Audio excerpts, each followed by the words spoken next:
Hello and welcome back to the One and Only podcast. Welcome, Glyn. Welcome, Laura. It's February time. Another month has passed. Unbelievable. We survived the storm. We survived the storm, yeah. What was he called? Elwyn? No? It was. Ewan? Something? Nightmare, though.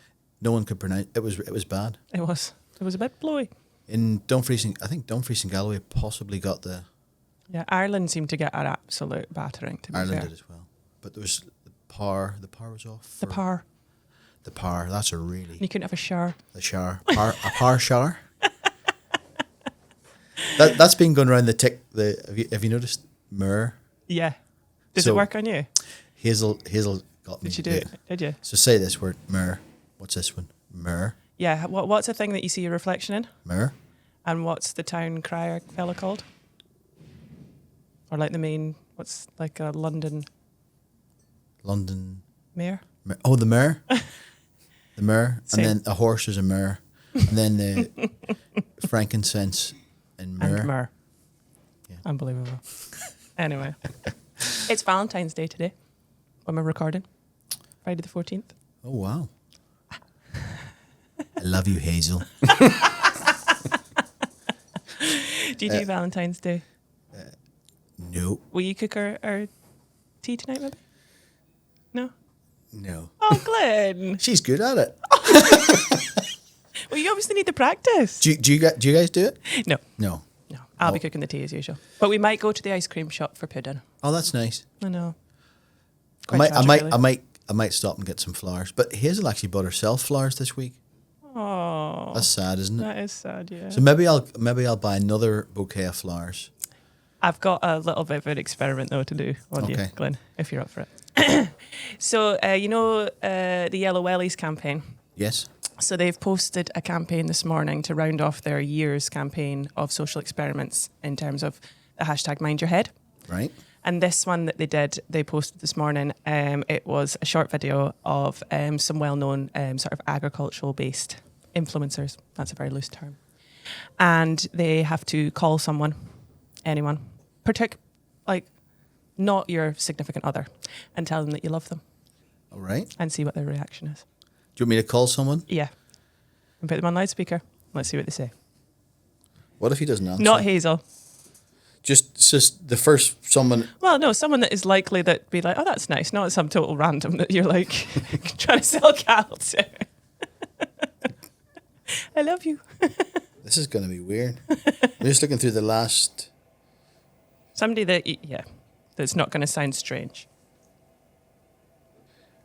What if he's going to swear a lot? Is that okay? Yeah, that's fine. He may not. Go on then. Can I tell him that they're on the podcast? Yeah. It's a guy. That's not right. I can't tell a guy that I love. Why not? You can love like a friend. It's not like you're not. There's no judgment. Don't worry. Let's try it. Okay. This is like the last. Turn it up. Let's see how it goes. He's not going to answer. That's your... It was the last person I called. He made an answer. Hello, it's Mark here. Sorry I'm not... Can I just leave a voice message? Yeah. Take your call. Just want to tell you. If you leave any message, I'll get straight back to you. All right, thank you. Bye-bye.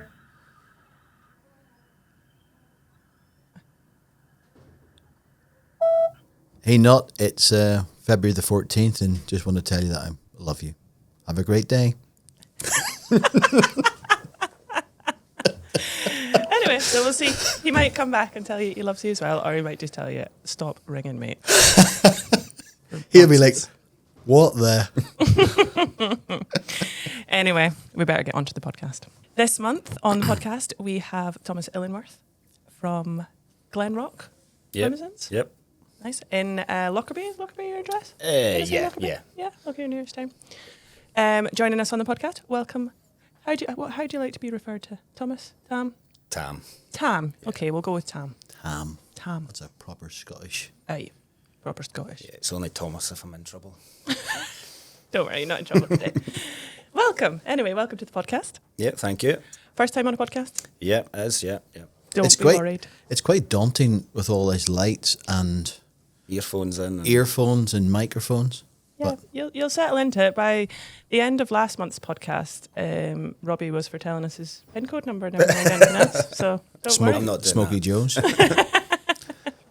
Anyway, okay, tell us a little bit about yourself. Give us a bit of a picture on who Tom Illingworth is in terms of business, anything, everything that you do. What do you do? Well, we run Limousin cattle, about 40 head of pures, and then there's about another 20, 25 recips that run alongside them. We've a flock of Texel and Suffolk pedigree sheep. Everything's MV accredited, and we run commercial ewes, mainly Cheviot mules and Suffolk mules alongside them, so we're lambing about 450 of them. And then we also have free-range laying hens as well, so we've 32,000 free-range laying hens. Nice. So there's something always going on. A diverse business. That's Who good. do you supply eggs to? Happy Eggs. Oh, so cool, in it's the little yellow mainly- boxes. Yep. Nice. So mainly Marks and Spencers and Tesco's that they will go to at the minute. Good eggs. Good Great, eggs. great yolks. Yeah. Yeah. I don't. I didn't say like jokes. Eggs, You don't like no. eggs. Well, Never have. Never have. is that because you work with them, or is it? No, never No. have. Yeah. I think Mum tried to force feed me them as a baby, and I just kind of rebelled against it. I remember Never liked when them we since. had eggs. We had the like breeders for Yep, what you, yep. and I just couldn't eat them when we were working with eggs every day. What, you can eat what, I you eat did- eggs, not chickens. I just didn't like eggs, but once we stopped that, I'm back on eggs. Yeah. I love eggs. Smell, I love eggs. taste. Yeah. I don't like egg mayonnaise, but I like everything else. So is that quite an automated system? Yeah, there's a lot. It's all automated feeders and a lot of belts that run under the egg belts, nest boxes. Sorry, and then they come out and they come through a packer, and they're all. We've still got to two people on the packer that are grain taken out. Do you Shells do you get the birds at day olds, or do you get them at No, they come in at 16 weeks. and then they start laying at 24, 20, Varies. Usually between 18 to 22 you start 22? getting. Yeah. Depends. And then when do they hit peak yield? We thought we had hit peak yield, but we have actually just risen again this last that's month good. that we want. So they're at 43 weeks at the minute. So before too long, they will start to.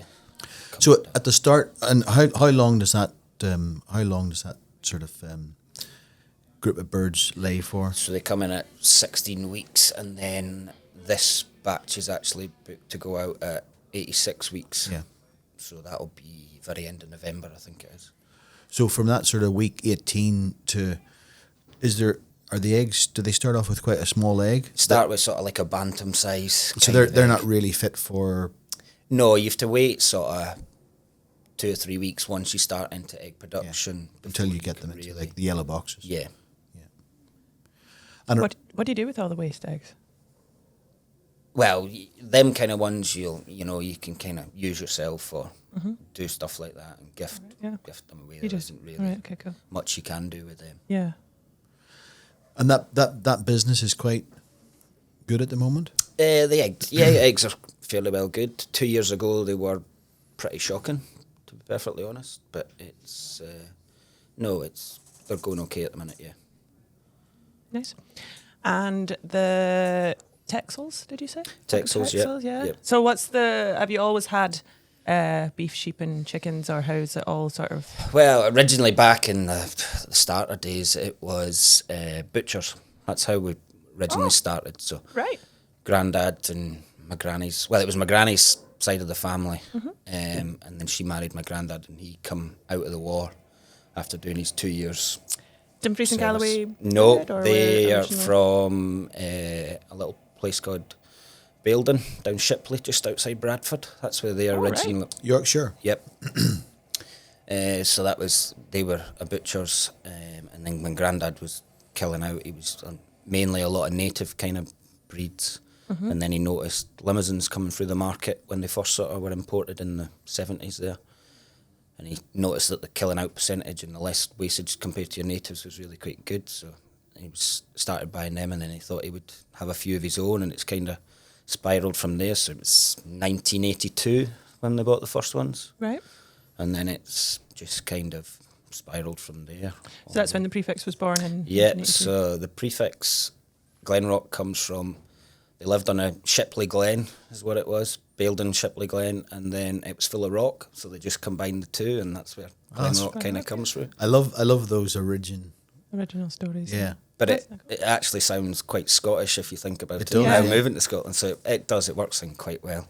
So when did you move up here? Well, Dad went away and he was on a tenancy at Tadcaster just outside York by himself because the family farm back then wasn't really big enough. They were milking as well a wee bit and pigs and all sorts, as you did back in the day, a bit of everything. So he went away there and started his own, and then he wanted to expand, so he took on a tenancy up here that was far bigger. So that will be, when did he come? It'll be 29 years this November that we moved up. Okay. So it was a 20-year tenancy that we took on. And then we were into the last year of our tenancy and got a chance to buy the farm. Oh wow. And then that's when we had a big sale, which will be 11 years ago now. So we sold Illusion, that was at the time was a world record price for a heifer and a Limousin. Yeah, That was 11 years ago. So. That was really the start. That was Illusion sold for what? 125? 125,000. Yeah. There's a big picture of her through there, actually. Yeah, there is. Yeah. That was pretty That, cool. that wasn't it? rocked the world then, didn't it? Glenrock rocked the world. Yeah. Yeah, there was Catherine McGregor had done a big video, and I remember that was sort of when like videos and sales were sort of starting. Yeah. Yeah. It's kind of like, that was like one of the first like big prices, wasn't it? Like over that. Yeah, I think they'd had 2 bulls over 100,000, but you'd never ever had a heifer anywhere near that kind of thing. That was phenomenal, and I didn't realize that was you guys buying the farm. So that was all the main stars reason aligned. for the sale, was to fund buying the farm. Did you see that big price coming? No, the point of the sale was to gather a course. Yeah, we knew she was a special kind of heifer. You knew from the moment she stood up, she was just one of those. You get them top ones the minute they stand up and go for a sook. You know, there's something. I love that when you can. Yeah. But never in your wildest dreams did you think she would go? No. I mean, I think the previous record before that was 65,000, and you never even thought you'd get near that. But, you know, I remember being in the ring and it got to 70, and then I can't remember the rest. It just Really? gone. Yeah, just gone. And the whole, to be fair, most of the sale after that, I can't really remember. So cool. Like, That's oh my cool. goodness. Those special animals. I had a friend in the States called Michael Heath. He's passed away now, but he used to talk about he gives me the chicken skin, man. What does that mean? Goosebumps. Really, the goosebumps. He talked about the chicken skin. Chicken skin, right? Okay. I always thought that was really Right. weird. That But is- no, those good animals should do that, shouldn't they? Nice. And the family behind Illusion, did you disperse everything, or were you able to keep some of the lines? We kept the mother. She was, at the time, about 15, 16. Yeah. At the time, Spangle, which, well, she single-handedly pretty much bought a farm, really. Yeah. She grossed 650,000 in In sales sales, in her lifetime. Lived till she was 20. She was coming 21, and arthritis was just catching up with her a wee bit then. So the herd now, 80% of the herd's Goes back to Spangle. built back off her. Yeah. But I think that's fantastic when the families breed like that. Yeah. And That's what you want them to do as a business, don't you? And as a breed, I think as well, you want to see those strong, prolific lines really influencing the breed. That's kind of what we base ours all off. The female lines really are a driving force on it. Even on other ones we've bought in, we find that they have to be. They have to have that maternal, the maternal line, and if you don't focus your breeding programs on a really strong, prolific line, you'll probably not be successful. Yeah, well, and I mean, it's probably a bit of luck to her as well. When Dad was starting out himself, he went to a sale and bought two young heifers. They were sort of two half-sisters. And he can never just remember which one he was, but he paid 1,400 for one and 900 for the other. And he thinks the mother at 900 was the mother of Spangle. But Spangle, it was the year of foot and mouth. You know, everything was decimated, and they came and took all the sheep in the spring, and then it broke out, I think, down Wigton, Cumbria. So they took off there, and they were due to come back to kill everything cow-wise and take all them, and we'd never anything show up. Sort of 6-8 weeks came past, and there was nothing, and they decided to leave. But Spangle survived. Would have been born that year, and another 2 young bulls, Glenrock Spartacus and Glenrock Samurai, which were out of another strong maternal line, which Spartacus in turn bred a bull called Glenrock Ventura, and he was the father of Ampertine Elgin, that now holds the record, the sire of the record, male and female. So that kind of stems back to that. Isn't it amazing when you think about that foot and mouth could have wiped out that whole... Yeah, none of that could have happened. None of that, because we do a bit of flushing, but there would not really have been any flushing. No. Spangle was a natural calf then, and we had only just flushed. So following the sale in 14, you then did quite a bit of embryo transfer work. We did a bit. Following the sale, I went travelling to New Zealand. I just finished at Edinburgh, done 3 years in Edinburgh, went there, came back, started working for Proctor's down the road, was there for about a year, and then came back up and was working for a Ovibreeder sheep flushing company for a couple of years, and then we were just sort of starting to build numbers back up.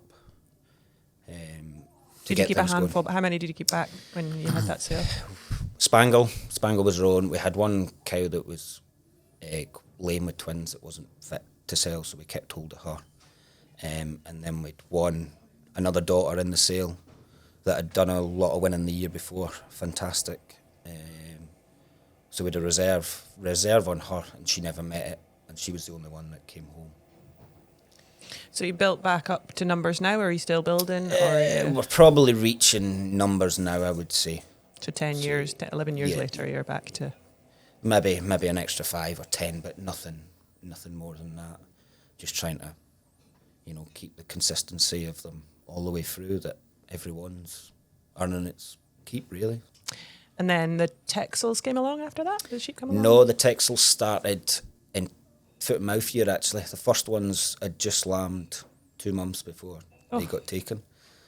They were bought for me and my sister at the time, because we were just too young to really be messing on with cattle. But we were always trying to get in with the cattle. So Dad and Mum decided that we'll do them. So they were always set up sort of just as a little hobby sort of thing, for sort of uni funds or car funds when you were older, and then it's just kind of spiralled from there. So now there's 50 pure Texels. Mm-hmm. Do a little bit of embryo work with them, but we're mainly selling shearling rams, not lambs. So we don't start lambing for another 2-3 weeks yet. Thank God. Thank God. Weather be a bit more pleasant. And then the chickens? Chickens started in 2018, the first lot came in. It was Beasts from the East. They were supposed to come in that week of Beasts from the East, but we had to put them back a week just because we couldn't get any doors open. All the snow had drifted against them. I remember that. Yeah. So yeah, it's amazing how time flies. Time flies. Wow, that's very cool. So going back to the Limousin breed. So has there been many changes since your production sale in 14? What's been the biggest advancements within the breed, or the biggest changes within the breed? I think there's been quite a few kind of changes. I suppose, likes of when Illusion was there, that was kind of the start of the more bigger, more musclier, quite extreme ones starting to come through in the breed, and it followed that trend for quite a while. I would now say it's starting to change back a wee bit. People going for more easier calving, more milk. Yeah. Maybe lost a little bit of milk, and they've maybe gained slightly more gestation than they've wanted. It's maybe hindered. I know some of the dairy boys have definitely stopped using them because they think they've maybe gained a bit too much gestation length on a calving for them. Yeah. And do you think that trend... So we're at I would describe it as a very exciting time in history for agriculture with values and prices. And we've probably seen the decimation of the suckler cow herds, commercial suckler cow herds. And whoever's left in that business now will probably have very successful businesses. But will those businesses change to have a more efficient, lower input type of cow? And will the Limousin breed influence that with a slightly different type of cow? I think it will. I think it is. I think it's changing in all breeds. Everything's coming down to more efficiency, and there's less people on farms. You know, you're not needing to be calving cows or sucking calves, or they're definitely going to have to be more efficient, and we've probably gone more that way. You know, we're probably not trying to breed an illusion type now at all. We've probably changed our structure on that. Are those extremities necessary though to breed the average? Yes and no. I think if you try and go too extreme one way or the other, you can soon dig yourself into a hole that you can't get out of. Yeah. So in our mind, we try to keep the females down the middle, and then you can use bulls to go either way to hit various different markets if you need to. That's quite a good way of doing it. Instead of kind of putting all your eggs in one basket. There we go. And I do think when you go for the extremities, the actual skeletal structure of the animal comes under pressure at certain points. Yeah. And I suppose from when you go back to the actual commercial aspects of the breed, people need them to walk and live. And well, they were originally brought in because, you know, they could calve, they could milk, they could look after themselves, they could handle any sort of terrain. Yeah. Whereas now some of them wouldn't handle them harsher terrains of a certain type. But I think that's happened in a lot of breeds, though, hasn't it? You know, you can name a Without variety question. of sheep breeds that's you get fashions in all. You know, you go back and look at the Texels, for instance. They've seriously changed from where they first came in, and very much driven a lot by fancy heads and stuff. But to me, you need the conformation in the carcass first and foremost. The head's nice to look at and the colours are nice to look at, but if you've not got anything else, then it's the kind of the carcass that pays the bills at the end of the day. Well, isn't it, as well? So as we speak, we're sitting here today. It's the Limousin February Spring Show and Sale. What have you got? You'll be showing later on after lunchtime. So what's just got 2 young bulls in the second last class today. So right at the end. Pretty fancy. They're quite nice, but just young, so you just don't know. They maybe could have done with a little bit more maturity yet. But who's judging today? Kim Montgomery from Northern Ireland. From Northern Ireland, hey. Northern Ireland. Yeah. Do you know her? No. Nice. There's quite a good big show forward. Is there 129 maybe? 129 bills, yeah. No, this is a big show. That's probably as big as there's been for 2 or 3 sales, I would say. Yeah, that's good. I think it's quite good to see as well off the back of like last year. This year we're enjoying very good prices. Last year we thought we were enjoying very good prices in the back end of the year. So people I think had quite a good kill out and get rid of bits and pieces that they didn't want, because sometimes when prices can lag for a bit, people get a bit, I'll keep that and see if I can get a premium in a... Yeah, it's just... Be a wee bit more selective. I think you need to be more stricter on your own stock, and just, it's all about the best ones now in any breed, really. Yeah. And like you said, the price that the fat's at now, it's a no-brainer, really, if they're not. Especially the way, I think certainly the pedigree job's going, isn't it? Do you think the pedigree job will be the one that will be the slowest maybe to catch up on these prices? Because... they do need to be the top end now. There's less bulls. Less bulls needed with less cows, obviously. Yeah. They've gone. Oh, go on, answer it. Hang on, pause, answer it. Hey, Nut. Love you too, you bender.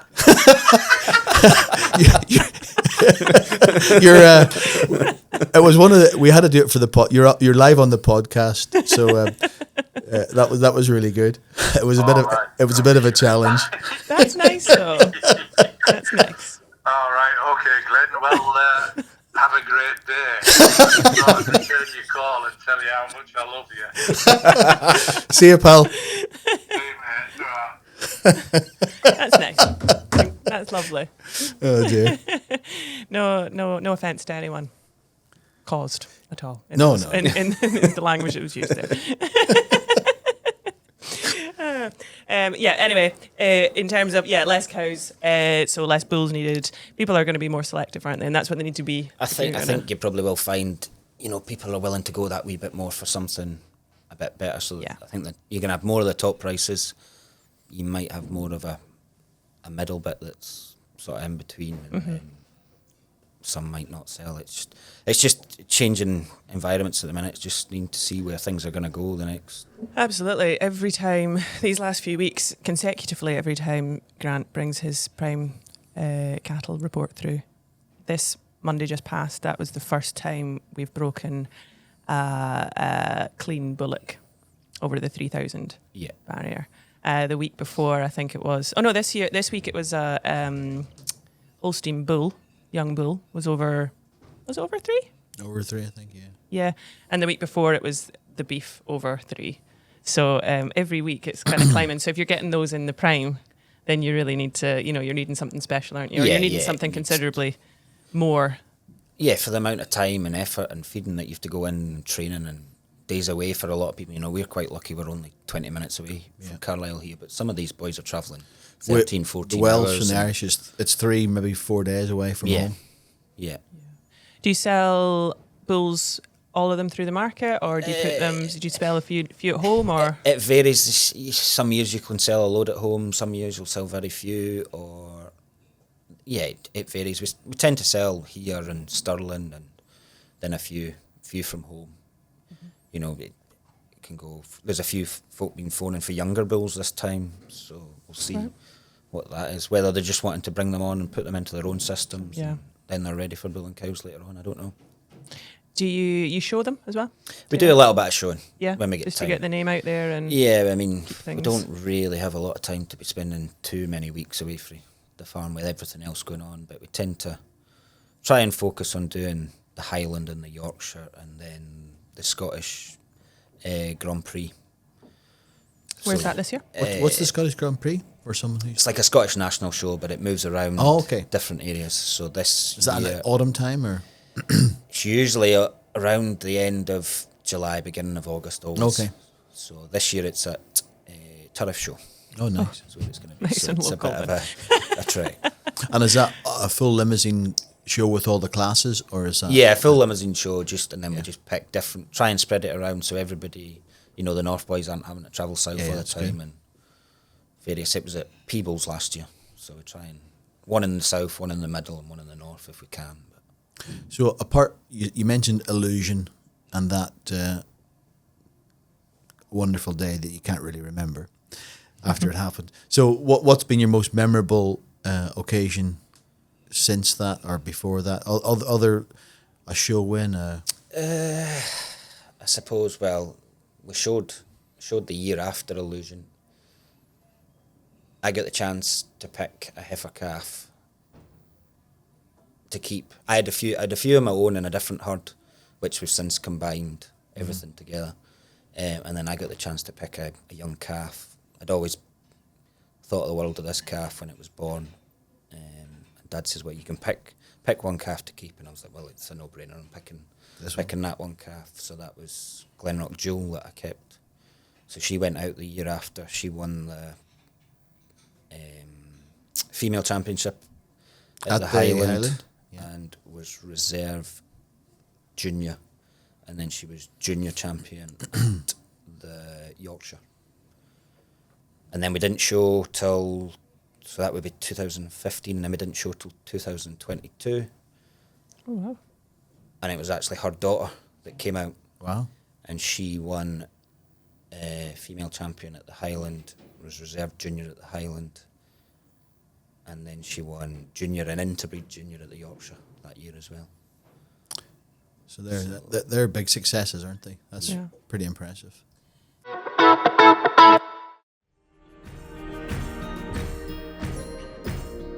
Finance for Farms, we're specialists within the agricultural sector. The whole leasing of cattle's strange. A lot of people haven't heard of it before and they wonder how it works, but it's really straightforward. Find a batch of cows I want to buy or do a deal on, I can phone them up and say, what's the chances of doing a deal on these batch of animals? And they'll say yes or no. Anything that I've asked, or requested and spoken to Shire about has been dealt in quickly in a professional manner, and it's either a yes or a no. What makes Finance for Farms different to mainstream funders and banks is speed and efficiency. A farmer can call us today, say he's looking to go to market tomorrow, and the finance will be in place for him to go the following day and purchase the animals he requires. To learn more about the finance solutions available to support your farm's growth, call the Finance for Farms team on 01827 300 333 or head over to their website on www.financeforfarms.co.uk. H&H Insurance Brokers are a Cumbrian business with a national reach. We have looked after farmers across England, Scotland and Wales for almost 40 years. With offices in Cumbria, Northumberland, Scottish Borders, Yorkshire, County Durham and Wales. We can be your local agricultural insurance broker. Every day we work with farm and rural businesses just like yours, who in turn are working hard to produce the food required for our tables. We act as a trusted advisor to our clients, in the same way that you would turn to a solicitor or an accountant to give you good quality expert advice. We always take the time to get to know you and your business, allowing us to have an in-depth understanding of what you need to plan for the future and to provide the best advice possible. As an independent broker, we have access to a wide range of insurance providers, which enables us to find the right product for you at a competitive price. You can also be assured that you will receive a personal and first-class service. Insurance is about more than planning for future events. It is about having the peace of mind that your business is protected when something goes wrong, which means you can focus on the things that matter most. We're here to do just that. Contact our Agri team on 0122840 6290. The next time your insurance renewal is due, we are here for you. H&H Insurance Brokers, changing the way people think about insurance. Do you learn a lot from your dad, your grandfather? Do you learn a lot from your peers, or where? Never actually met grandfather. He died like 2 months before I was born, so we never got the chance to meet him. But no, dad, he's not a man of many words. Kind of keeps himself, but he'll tell you if you're doing something wrong or stuff like that. Will he tell you if you're doing something right as well? Yeah, sometimes. And your father, he never, like your grandfather was the butcher, ran the butcher's business. Yeah. But your father never thought of keeping that going?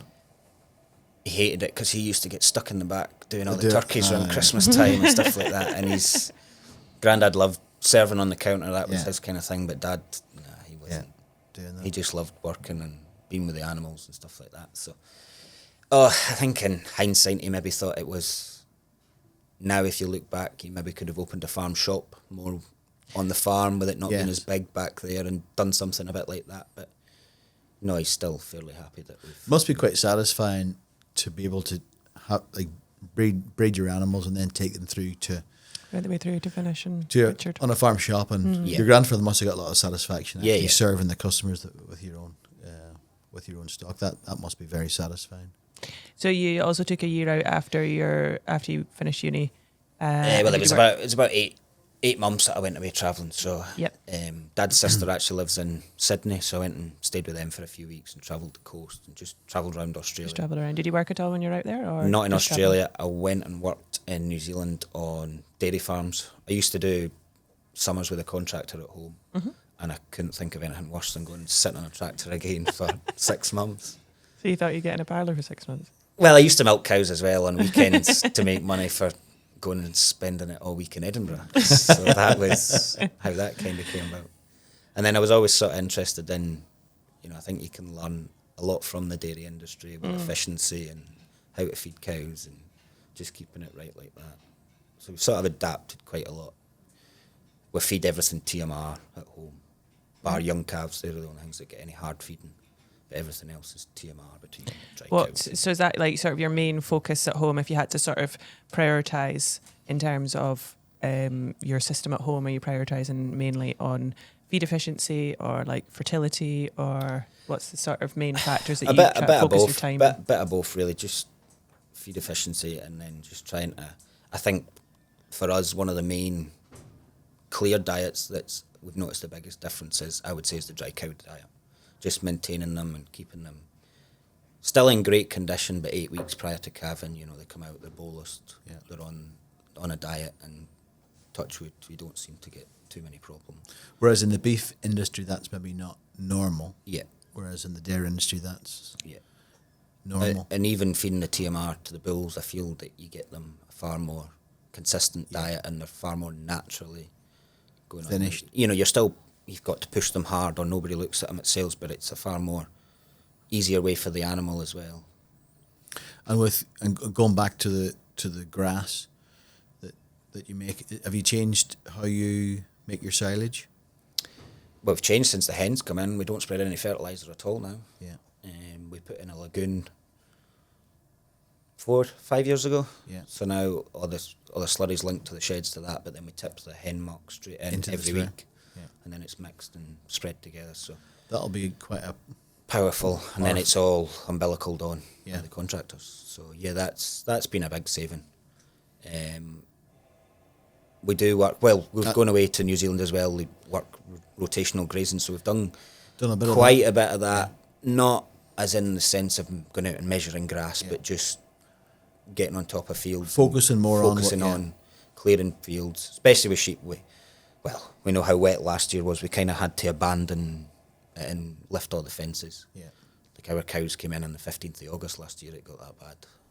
The 15th of August? Yeah. Wow. But if we got some normal weather, that rotational grazing can really... 3 years before that was going terrific. You were actually getting far more grass growth by doing that than just set stock rates. Yeah, no, that's interesting. And the New Zealand guys were so good at that, weren't they? Yeah. Whereas they wouldn't have been that great at TMR. They're just probably starting. They're probably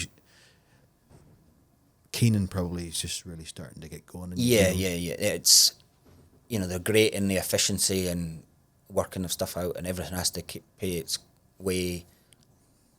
Maybe could argue they were maybe slightly ruthless in some ways. Yeah. They've maybe not, it's maybe speaking out of turn, but they maybe didn't have the same stocksmanship as what was across here, but they were looking at it more economical maybe. And it was trying to find a balance in between that works. A New Zealand system in any sector in there has always been quite an extensive system, hasn't it? It's quite. I think they do. They're probably good. Yeah. They're probably good stocksmen, but they don't value the stock the way we do. Yeah, because the cattle they have aren't valuable. Yeah. From a it's a numbers game. From a dollars point of view, or if it's not pounds and pence point of view. If it's not paying its way, it's gone. It's you're not looking at it like the genetics of breeding up. No.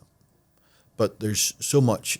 I think there's so much we can learn from every aspect of different industries that you can implement into different sectors.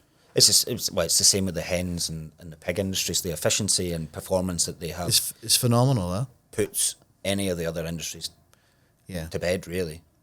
They reckon you can breed any trait in or out of a hen in 18 months that you want.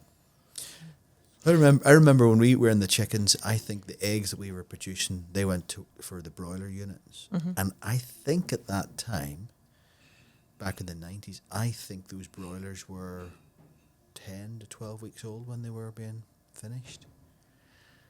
And I think we were breeding a bird. I think it was a cob. But I remember this big guy coming from the States, and he said, we're going to...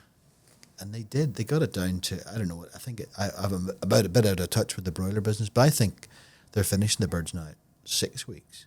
Yeah, I was going to say, is it not like 46? Or maybe it's something like that? less. And that's just incredible. And that's all just down to breeding and genetics. But within the cattle business, I think, and the sheep business, we haven't even scratched the surface. We can do. Nowhere near. Nowhere near. Your dairies was probably a wee bit but still not. It's not. We're only scratching the surface. What we could actually, in performance and fertility, longevity, we haven't really got down and really focused on those things that really make a difference. There's so much more we can do. Mm. Are you quite open to change and trying new systems and kind of? Yeah. I think you've got to adapt, especially the way the industry's going. You're never just quite sure uncertainty of things, so you've got to be willing to adapt. Because I think sometimes that can be maybe a failure in some if they haven't, if they've stood still for too long. And then if you stand still, you get left behind a little bit, don't you? And then suddenly your business or the system that you have is maybe out of touch of what the market requires or of what the financial landscape requires. Yeah. Oh, definitely. You need to be always on the front foot and looking for something different.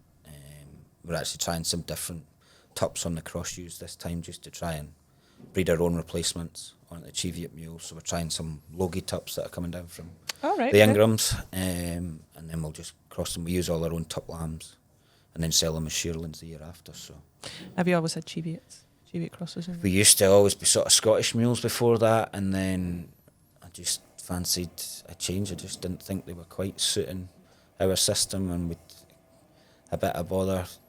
It could have been down to various things, the weather and lambing times, but we'd got a bit of mastitis and feet problems and stuff like that. And then the Cheviots, I just always quite liked them, and they seem to be a little bit better in the fat market when you finished with them at the end. They seem to be having quite a time just now. Rejuvenation.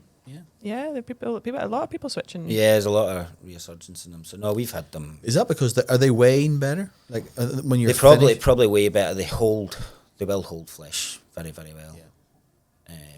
That's interesting. They can be a nightmare at lambing because they'll decide to steal every other sheep's lambs for about 2 weeks before. I've seen me with single ewes in different fields at times just to keep them away. Keep them from that. Yeah. Is that their strong? That would be. So they're great mothers. Then. Their protective downfall is that at lambing time, and then you also don't need to feed them very hard. If you feed them quite hard, they get lazy. And they stop milking, so you kind of need to make them really work. And you finish all the lambs, do you? Or? Pretty much. We sold a few stores this time, just the way the market was going early on and the weather in the summer. Yeah. Mm-hmm. We were just kind of a wee bit overstocked. We've actually dropped the ewe numbers just a little bit this time, just with the way things were, but we've kept a lot of ewe lambs, so we can go back in this next time. And do you send them direct to slaughter, or do you? A mixture come through here on a Monday or through Lockerbie on a Monday. We just kind of varied them depending on what we've got on. But no, we'd a load of lambs there away on Monday that was sort of what we have left, and the bottom end of the pure lambs that weren't just quite making the grade, and they were a terrific trade. So long may it continue. I know. It looks like certainly in the short term, it's going to definitely continue as is, I would say. So one of the things that's really been bothering me since we started talking is what's going to happen next weekend and how the Illingworth family will cope with that. So it's Twickenham and Scotland rugby next weekend. So do you all watch the rugby together? Do you support, how does it all work? Does your dad put on the England? No, he doesn't put on the England top. he'll be shouting for them, and I'll be shouting for Scotland. Hey, that's like our house. Yeah, you've got a split household as well. Yeah, that was our house last weekend. And Mum won't have a clue what's going on. That's really good, Yeah. So no, we like the rugby. We are quite a sporty family. My sister's a PT, and my auntie was a PE teacher in Australia, and Granny loves every kind of sport. She's been to tennis, cricket. But football's the big one. Leeds? Yep. Absolutely. Leeds. Right. I don't know much about Leeds. They were one of the great teams. They were back in the 70s. Oh, they were? They're not now? Well, they still are. They're top terrific. They're top of the championship at the moment. Yeah, they'll be back in the Premiership next year. All right, okay. The big rivalry back in the day was Leeds and United. Yep. Leeds and Manchester United, right? Almost like a derby, quite close together. But they're now in different leagues. They are next year. Still a big rivalry. But next year they'll be back again. Oh, so next year they'll play against each other. Should be back in the Premiership. Yeah, they will be. All going good. How exciting! I did try to get tickets actually for Monday night, but there was 10,000 folk in front of the queue for me for tickets, so that wasn't happening. I love this week's drama has been the Liverpool derby. You watch that? I didn't watch it. No. The last game. Did they get beat? It was the last game, the last sort of derby that will take place at Goodison. The Everton's home ground. They're moving to New. That was a fantastic game. Aye, the last after the final whistle, the last kick, they equalised. Did they? Yeah. Oh wow! 3 red cards after the final whistle. Yeah, 3 or 4. It's good fun. Oh, everyone got a little bit too emotional in the situation. No, so that's good. Proper old fashioned. Yeah. Nice. What do you do outside of farming? If you have any time left after all that. You do a little bit of judging though. Do a little bit of judging, yeah. And do you enjoy that? Yeah, I do. And has that got you outside the UK or always judging within the United Kingdom? I've been to Northern Ireland doing young breeders sort of stuff, and Southern Ireland, and then we won a competition years ago down at the Three Counties, which was like the three stars, I think it was called.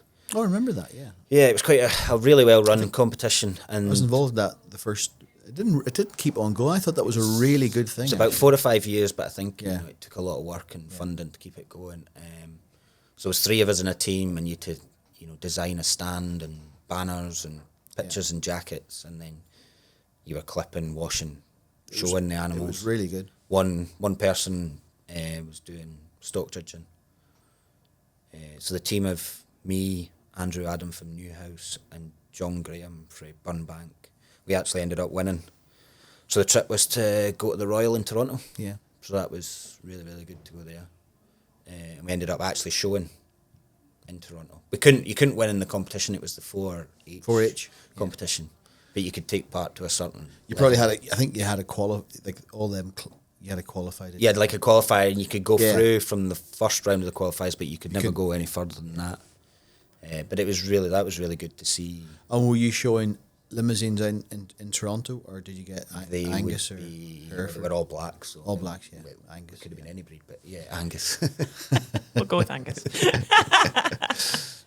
Did you do stock judging or anything like that outside? Did a little bit of stock judging back in the day. I wish I'd probably done more for more like Stocksman of the Year kind of thing. Never really, only did that a couple of times. Did you do it in Young Farmers? Did it a lot. Did it? Yeah, I was quite big with the young farmers. Still help them quite a bit now. And then I won the Limousin.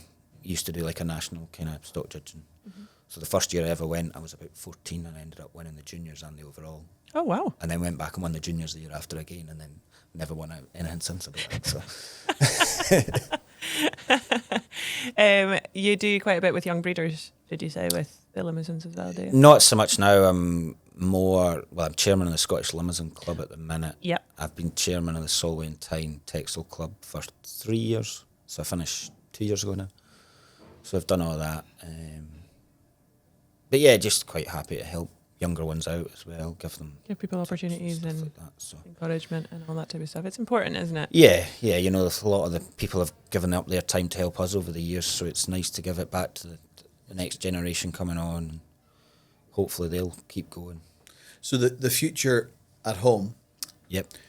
What's that look like? Do you have any exciting plans to change, develop, add? Well, you always think you're going to have a quieter year, and then it goes at another 100 mile an hour. So, no, at the minute we're sort of trying to adapt some sheds to sort of house sheep over the winter months. Yeah. So that's kind of what we're on with at the minute, which maybe isn't ideal that we've just dug up a floor 2 weeks before lambing, but we'll get there. Do you think it is, like last year was extremely wet? Have you noticed since you've been farming? Do you think do you think the last few years have been getting more challenging with a milder, damper climate, or just that's a one-off? I think you get it more freak. Yeah. Once it comes, it seems to all come at once, and then it changes. Yeah. Same with the sun as well. Like, remember, was it 2 years ago? It was roasting. Yeah, where we got like 2 weeks of literal drought. Yeah. But like, and everyone was like, "Oh my God, it's never going to rain again. Oh God, the grass." I'm like, "Don't worry, we live in Scotland." No, I think it is becoming more extreme, isn't it? Yeah, that's kind of why we're sort of thinking about housing for sheep through the winter months, just to allow for the ground to recover, because, I mean, it was relentless this last year. It's just took a lot of... We're quite a heavy clay kind of farm, so once you break the surface, it's... we'll never burn in the summer. If we burn, the country's in a mess. Yeah. But did you burn 2 years ago? No. Oh, you didn't? No, we had maybe a patch about the size of this table that maybe burnt, and that was it. Close to the rock? Yeah, there was a little bit of rock stuck up on the top, and that was it. But there isn't much rock with us. How many acres do you run? 385. All right, so it's quite a big place then. Yeah. Sizable place. Would you like to expand into the future, or are you quite happy with the... I think we would be always open to expanding if the right sort of things came along, or whatever it is, but I think we'll just sit tight at the minute and try and get things a little bit more efficient and easier for everybody. There isn't really a lot of spare time. So you want to focus on efficiency? Yeah, try and streamline things a wee bit and make it a wee bit easier. Look, Mum and Dad are probably wanting to take things easier in a few years' time before long. Do you sort of lead the farm now? Is that you in the transition phase just now? Yeah, a bit of all sorts. I'm mainly day-to-day running of all livestock sort of things. Mum's still very much paperwork, and Dad sort of oversees the hens.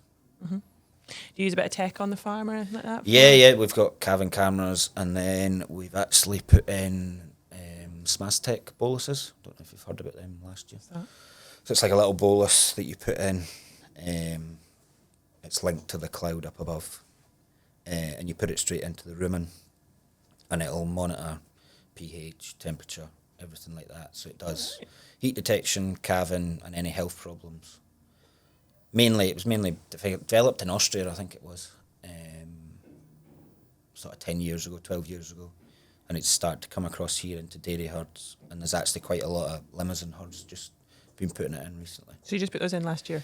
We put them in, when would it be, February? About this time last year, yeah. Right, so you're a year in. And have you used that information? Well, I don't get up now for the night unless it's gone off to tell me it's calving. So successfully, so it's not, you've not had any disasters and they've not missed anything? Or I've had one or two that sort of have gone off quite late, but I've now worked out if it goes off that quick, the calf is that tiny that it's coming out. It's not. If you get one that drags on a wee bit longer, it tends to be a bigger calf and stuff like that. So it detects milk fever, ketosis, anything, which we don't get a lot of in the dairy industry, in the beef industry, but in the dairy industry it would be. Yeah. Heat detection? Heat detection's fantastic. Yeah. I think that's the best bit of it. We're getting optimum times, an 8-hour window, the best optimum time. And if the cow continues to ride, it moves with the cow to pinpoint that. So compared to our... So like when you're doing embryo transfer work, it must be very... Yeah, well, we've just flushed Jewel there this week. And we'd use some quite expensive semen. And you pretty much breed on that data you get back from... So I only wanted to use 2 straws. Yeah. My flushing man says I can get away with using 2 straws if you use them. At the right time. So our optimum time started at 6:30 that night. She'd been bulling that morning, so she gets her receptal in the morning and then you eye her at the night. So I waited till about 8:30 at night. I eyed her then and then did her 12 hours later just as she was starting to come out of her optimum time into the amber sort of time. And then we flushed her on Wednesday and she gave 22 and there was only 2 not fertilised for 2 straws of semen. So that's very good. That's really, really good. It's very similar to what herd manager does, and the thing about it is it's picking up the signs in the cow 2 days before you see them. So if something goes ill, but a cow went really, really sick last year. She had a calf twisted upside down and we couldn't twist it, so we'd actually cut it out the side and it all went to plan. The calf was dead by the time it came out, but you saved the cow. We saved the cow. We got a calf twin back onto it, and then the SmazTech started going mental. And I thought, there's nothing wrong with this cow. There's nothing wrong with this cow. 2 days later, the stitches started to burst and infection come out. And she dropped from just over a ton to about 500 kilos in 5 weeks.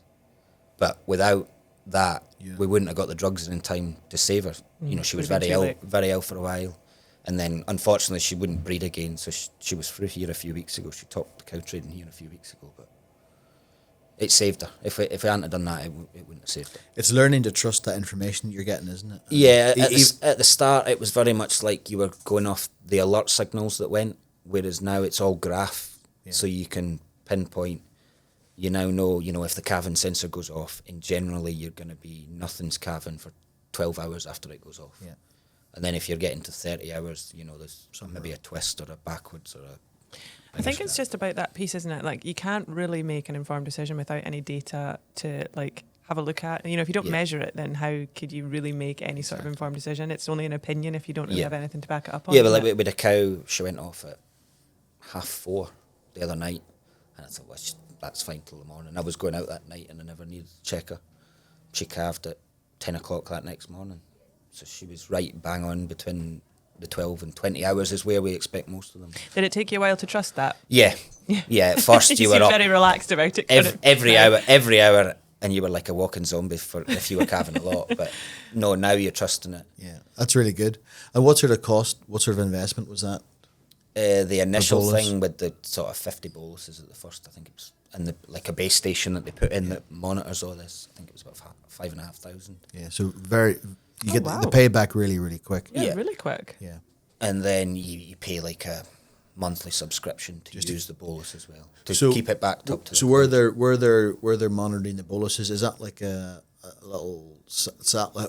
How's that done? It's like a little box, and then it's got like an aerial antenna on it, and it's stuck right on the top of the sheds. We're probably quite lucky. We're in a ring fence farm, and all our sheds are in one area. We've only got one base station. Some farms, depending on interference, need 2 or 3. So I've heard of some with 5. Yeah. This summer we're probably going to put one on the house that sits sort of in the middle of the farm, and it sits a wee bit higher so we can monitor all the fields. So that was my next question. We can pick up some in the fields, and at certain times, if they're at a certain part of the field that sits higher, it'll pick up in the furthest away fields. They reckon it could go up to a mile if there's no interference. So is there any GPS in the bolus? No. It works through like Bluetooth sort of thing, but it when doesn't activate it, and then it's linked to the base station. It's all technology. Very interesting. That is really cool. But it's really, does it do temperature? Yep, it does. Yeah. Every half an hour it reads. So how did you hear about that, or how did you get into that? Is this like some? It's advertised quite extensively. I'd actually seen it advertised years ago, and then I was speaking to Andrew Gammy. He'd put it in a couple of years ago and was really raving about it. And I thought, we'll look into it. And then I actually got a call out the blue that, they were recommending folk to it. Ali Jackson had recommended us, and they came in and seen it and thought, that looks pretty good. Yeah. So now we've been doing stuff like that, and tags. We take DNA samples with all our tags now when we put them in, so it's just peace of mind, everything's done. You use EID or anything? We were on EID, but then they were going to change the frequency, so we stopped using it. Just till they decide what they're using. But then we probably would go back to EID as well. Makes sense, doesn't it? I wish they would just hurry up and make the decision, because I think farmers are almost at the point where like they actually do want to embrace that kind of, well, certainly the beef and the sheep, like the dairy world kind of is already there because it's connecting to all their other technology that they have. Yeah. But I just wish they would hurry up and make a decision. Especially with them smash type bosses, AI and heifers has always been a bit of a nightmare. But now I think with this optimum, they are by far easier to AI now with this optimum time. Do you do all the AI in yourself? Yeah. Between me and Dad, but it tends to be mostly me now. Yeah. Dad hasn't really AI'd anything for a long time. But what's your when you're selecting the bulls for your programs? What's your focus? What's your criteria? It varies. It varies on you. First and foremost, we're always looking something for out of a strong female line. If there isn't really a strong female line behind it, you wouldn't trust it. Not that you wouldn't trust it, but it would have to be exceptional. Yeah. We would rather use something with proven bloodlines over something that's maybe not got anything in the back pedigree. We're probably gearing more towards the double F genes just now, just to try and keep the cows big, framey, softer fleshing. I think we've sucked 2 calves this time. Yeah. And I haven't had the DNAs back, but I would imagine they've both been double geners, which, there is some double geners that are absolutely fine and no problem at all, but it's just not suiting our system anymore. Yeah. Interesting. Yeah, it is. It's interesting. It's really cool to hear, I don't want to be stereotypical, but more of a sort of forward thinking. You sound very progressive and very forward thinking in what you're doing with your system. Yeah. And willing to sort of embrace different things that are coming along. And technologies. We've just put in herd watch as well with Torlong, so everything can be kind of kept records and stuff like that, and just trying to make everything easy. I was going to say, it naturally makes your life easier as well. Technology, and everyone says, technology is great if it works. But it's always the unknown into it until you go into it, and then once you kind of know about it, it's not so bad. So, we've just been doing stuff. Do you use do you sort of focus that sort of progressiveness on the cattle more than the sheep, or it's mainly probably on the cattle at the moment. The sheep probably will come. I mean, they're all electronic tagged anyway, and we do record them, but I haven't got them switched over to herd watch yet. But once they're on, everything will be individually on as well. So yeah, it's all coming that way. Excellent. I think that's been really cool. Yeah. Have you had a walk out there? Will you been out there maybe since yesterday? Have you seen any nice bulls? Yeah, there is. There'll be one or two. Any predictions? Because this will go out after the show, and the sale. So any Glenrock illusion moments going to happen this weekend? I think there could be one or two big prices possibly. Nice bulls. What's gonna? Yeah, there's gonna do the job. There's a Kinneside bull that'll be quite good. There's an Irish bull, Bernish, that's quite strong. Priestleys have quite a strong bull. Yeah, there's a few out there that'll be, and you never know till they come out today as well, because everything was washed off the docks yesterday. So once they start getting soaked up and brought out today, they fairly change inside out, some of them as well. So nice. Well, this will be published on the 20th of February, so we shall see if you are correct in your predictions. Don't hold me to it. Thank you very much for your time, Dan. It's been really interesting speaking to you. Yep, thank you. Thank you. And we wish you all good luck for this weekend. Thank you very much. Thank you. We better take a minute to thank our sponsors, Glyn. Yeah. Who are? Finance for Farms. The great guys at Finance for Farms. H&H Insurance. The wonderful people at H&H Insurance. And of course, Herds Media. And Ali at Herds Media. And Soph. But look at these. Big shout out to Herds Media. They're moving to a new studio, and we've got these awesome. Yeah, they're really investing. Today. Woo! Yeah. We've come a long way. Earpieces. It's very, very mod. Anyway, thank you very much to all of the guys that sponsor and support this podcast. It really would not happen without you. Well, I really just found that fascinating, the whole thing. I thought he was inspirational. I thought he was really great the way he looked at all the different aspects of his business, looked at how he could improve them. So, yeah, I think that should be inspirational for any young guy that's getting into the commercial beef or pedigree beef or the pedigree sheep or commercial sheep business. There's so much more, and he's done so much, but I think he's looking at what more he can do and improve his business. It was great. Yeah, I thought it was actually really, really interesting to listen to. He's obviously very adaptable and innovative in what he's doing, looking for those marginal gains, which I think is really where it's at, isn't it? That's what you need to do in farming, because, you know, Rome wasn't built in a day, and farming definitely was not built in a day. No system. All farming systems are long term. When you make an investment in a bull, in a new building, it's all long term. But it's those small increments that you make during that long term process that really adds to the bottom line. And Tom's really looking at those things. So yeah, it was great. Yeah, some really cool technology as well in his cows. Yeah, making life easier with technology. And we never even mentioned, even from a sort of health and safety point of view with cows calving. That's something we never talked about, but yeah. And the Glenrock illusion, what a story that was. 125,000. Once it got to 70, can't remember. I can imagine that, because you can just be like, oh wow, what's happened here? What is happening? And it kind of just. I think we always get that people are always keen to see like videos and pictures and things like that of the sale that are actually in the ring, because they're like, it helps me. I wonder, could we add? Do we have a video of when Illusion sold? I think we possibly do. There's maybe, I think Catherine McGregor did it. We can maybe, if Ali's feeling really fancy when he's editing this, he might drop it in. Could you drop in the last little bit or a picture of Illusion? But she was. There's a picture. There's loads of pictures. She still is just an amazing looking animal. She is. Yeah, she is. She is. So yeah, another podcast down. And Mark phoned in the middle of the podcast just to declare his love for you. That's nice. Oh, that's too funny. Thanks, Nutty.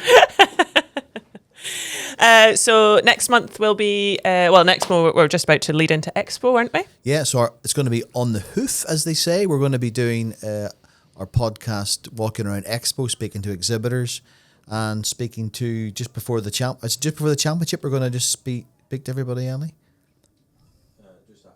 Just after. Yeah, so I think that's going to be cool. The first podcast that's been on the hoof. Yeah, that'll be excited. Get to see what everybody's thinking. I think Ali described it as the grid walk, like they do in F1. F1, yeah. If it'll be inside, so we don't get the brolly dollies. Okay, no, there'll be no brolly dollies. And like, did you listen to Cammie's podcast last week with George Lamb? Yes. And he described dairy farming as the F1 of farming. He did, yeah. He did that. So we will do our grid walk. F1 of farming. Nice.